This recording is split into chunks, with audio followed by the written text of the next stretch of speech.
right, guys, we're gonna go over how to use this. First of all, your propane tank's located right here. If you need to access it, this just lifts right off and your propane tank is located right underneath. Hopefully you never need to worry about it, but the battery is located right behind here. It's just got a lid, you take it off and then you can see the battery in there. As we come around, we do have stabilizer jacks on every corner of this travel trailer. Just remember, these are stabilizers. They're not levelers. They don't level the RV or anything like that. They just stabilize it so when you're walking inside, it's less wobbly and bouncy on you. There's a large storage area here with a magnetic holder, so you just flip this up. There's a lot of space in there for you to put some gear or things like that.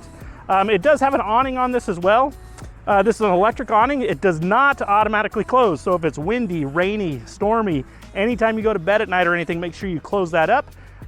They are really expensive to replace or fix. They're about $1,900. They come in a kit, so just be really careful when using the awning. Like you said, literally if you're not sitting underneath it, we recommend you keep it closed.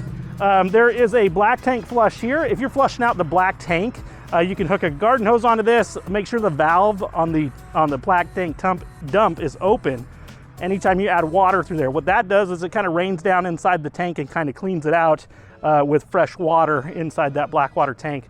When you're done, turn off your hose, let it finish draining out, and then close that and you should be good to go. I'll show you when we get over there, you also want to pull the gray valve, but this one's for the black. You have a couple electrical outlets. Just remember, major appliances like the air conditioner, microwave, all the outlets, all that stuff works off of a generator running or plugged in at the shore power. These will not run automatically or anything like that. You do need to be plugged in at a park or running the generator. As we come around, we're gonna see this door here. Just be really careful. This is a glass door. You don't want to swing it open too hard and hit the fender. You could shatter the glass. You don't want kids swinging that around or anything like that. You do have a nice step here. It's just a manual step. You'll just lift it up and pull it out. Super easy. As we come around, we're going to talk about the rear jacks right here. Same as the front. And then you also have a little storage compartment here as well for some more gear. In the back, we have a spare tire. Just remember, trailers don't come with jacks for changing a tire. You would use your vehicle jack to jack up. In case you had a flat, you would jack it up with your vehicle jack, and then you could change the tire here. As we come around, we're gonna come into a lot of the business area of this travel trailer on this side. Once again, you have that storage, you have another stabilizer jack, and then right here you have your big slide out. This comes out about 3 feet. So just make sure you don't park in any trees, near any trees and like branches fall in there or anything. Just make sure it's clear when you're opening and closing it. Make sure nobody's like putting pressure on it inside and you've moved any ice chests or anything you have inside out of the way when that opens and closes. You don't want it to get in the way and to kind of make it go out of sync or even damage it. You do have your power cord connect here. This is for your generator or for plugging at the park. You just lift it open. It's a 30 amp connect. It'll go into the pedestal at the park. Just a little pro tip. Sometimes we get a call that somebody has plugged in at the park and they don't have power. So 99% of the time, there's a little breaker on the power pedestal at the park you're staying at. Make sure that that power has been turned on at the pedestal. They do turn those off when people are not staying there. So you can plug in, then flip that breaker on, or flip it on first and then plug in, and then you'll have power inside the travel trailer. Or if you're running a generator, you're just gonna plug that in there and then the cord plugs into the generator you're using. You do have a couple dump pull valves.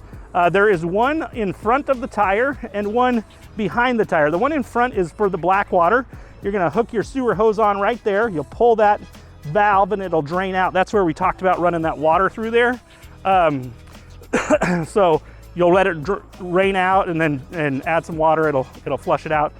You'll turn off the water, let it finish draining, and then you will close that valve. Once you're done there, you'll move that hose to the gray water one. You'll hook it on and then you'll pull that gray water valve right here, the gray handle, and that's like the shower water, the dirty sink water, all that kind of stuff. As we come around, I'm gonna have you in front of me a little bit here. We have your couple exhausts here. These can get hot, so just make sure you don't lean any gear against the RV or anything. You have a water heater, and then you have your heater for heat inside the RV. These both get hot, so make sure you don't lean anything on them. This is your water fill for your fresh water tank. To access that, you just remove the cap. You're going to put your garden hose in here, and then you'll monitor how full you're getting with the gauge inside. Once it's full, you just turn that off and you can put the cap back on. You also have your City Water Connect right here. Now we're going to talk a little bit about City Water Connect. If you're at a park, you can plug into city water, but we actually don't recommend you do that. These RVs and travel trailers don't have plumbing like your house would have. All they have is little plastic fittings, and they just push them together. There's no seal or anything like that, and the water pressure kind of keeps them tight. But if you had overpressurization, it could blow those lines out, or you could be leaking water or something like that. So we always recommend anytime you're using the water, just use the pump inside. It's at the right pressure and everything like that. And then when you're not using it, turn the pump off. If you were to use the City Water Connect, just make sure that that at night you're turning off your water. Anytime you're not using the water, you got to come out of the RV, go ahead and turn it off. If you're going to go hiking for the day or something like that, make sure you turn off the spigot at the park or wherever you're staying, because you could blow a line when you're gone. You don't want to come back and there's 2 inches of water in there. So just be real careful on that stuff. Once again, your last stabilizer jack right here in the front. And we're gonna head on inside and show you how to use all that stuff. Let's go on in and take a look. All right, guys, we're gonna go over how to use the interior of this travel trailer. First of all, right up here, this is the brains of this RV. So you have your awning extend, you have your slide room control, you have your awning light, you have your porch light, and then you have your interior lights. One thing with that slide out, just remember, anytime you're using that, make sure there's nothing in this walkway here. You don't want to close the slide out and crush something or make the tracks get out of sync. Also with the awning, make sure wind, rain, when you go to bed at night, all that stuff, make sure that awning is closed. We recommend, like I said before, we recommend that if you're not sitting underneath it, you have it closed. People oftentimes walk away and they forget, and a gust of wind comes and can damage them, and they're very expensive. We're going to talk about right below here. This is a breaker panel and a fuse panel. So just like your house would have breakers and all that, that would act similar. Say something's not working, you want to check those breakers inside the RV. Right over here, we're going to talk about the burners. So this is a dual burner cooktop. To use this, you lift this up. This is not a glass cooktop, so you're going to get it up out of the way. You're going to take your pots or pans or whatever you're using, and you're going to cook on these surfaces here. There are 2 knobs. One works the left side, one works the right side. You'll have a clicker. You need a clicker or a lighter to light these. You'll turn on the gas and light it. Just one note here.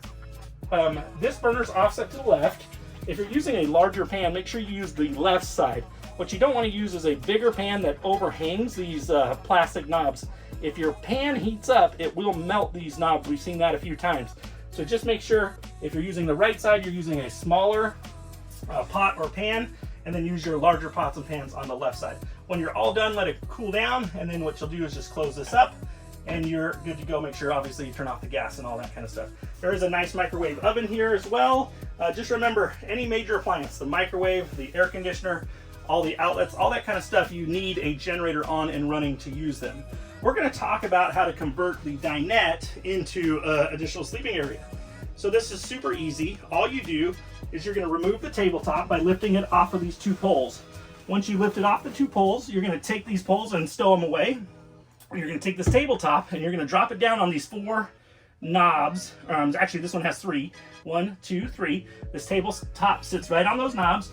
And then what you'll do is you'll take the back cushions and put them over the table, and it makes a large sleeping area, which is really nice.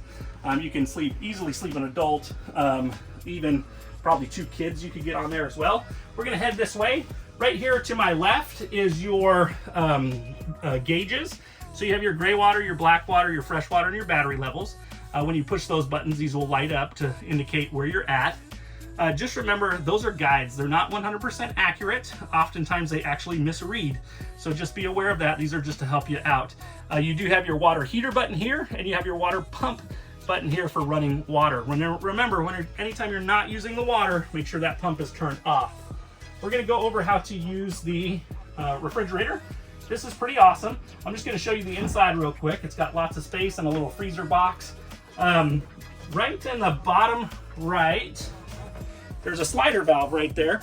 If for some reason your fridge isn't getting cold, just make sure that slider valve didn't fall down while you're driving or anything like that. That is the temperature control, and we've noticed that people go down those washboard roads, could vibrate and that could slip down, so just be aware of that. Now we're going to talk about how to use this. First of all, there's an on-off button here, and then there's a gas and auto button here. So what you want to do is if you're going to an RV park with shore power, you're going to run it in auto mode. What that does is while you're traveling, it'll be in gas mode, and then when you plug in at the park, it'll automatically switch to electric.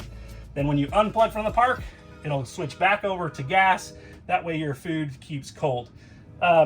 If you're gonna be boondocking or dry camping, you actually don't wanna leave it in. You're gonna put it in gas mode, which is having this button out. You just push it in just like that. Now it's out, and you would just hit the on button. These take 4 to 6 hours to get cold. So what you wanna do is make sure you leave plenty of time to get this cold. How they work is they freeze the little freezer box first, and then it uses the cold air from the freezer box to cool the rest of the fridge. So just be aware of that. A couple other things we want to talk about. First of all, the GFCI outlet. If something's not working inside the RV, like electrical outlet or something, and you're plugged in, everything should be working. We want you to first check this GFCI outlet right down here by my leg. Just hit the reset button, make sure nothing's been tripped or anything like that. That sometimes can occur. If it's not that, check the electrical panel that we talked about by the door. Another thing we want to talk about is your heating and air conditioning controls. So right here is your thermostat. Pretty simple. If you push it, it's going to actually light up, and then you can control it by spinning the dial to whatever temperature, or you can actually cycle through air conditioner, fan mode, heater mode. Okay, so you can set all that just through here. I do want to point out where the heater is. The heater is actually right underneath the bed here. That's where the hot air comes out. So don't put anything too close to that. You want to have some airflow there while you're camping. Now we're going to talk about the bathroom. This is a really nice bathroom for an RV this size. It does have a foot flush toilet pedal. So how these work is you actually push it down halfway. It's going to fill the bowl with some water. Once it's filled up a little bit, you can handle all your business. And then you will, when you're done, you'll push it all the way down and it'll drop down into the black tank. A couple things you want to make sure you're always only using RV toilet paper, septic safe kind of stuff. Also, no wipes, nothing like that goes down there. There's a large shower, a nice sink. This is a great bathroom for an RV this size. You guys are going to love this RV, and we can't wait to see you, and we'll see you soon, okay?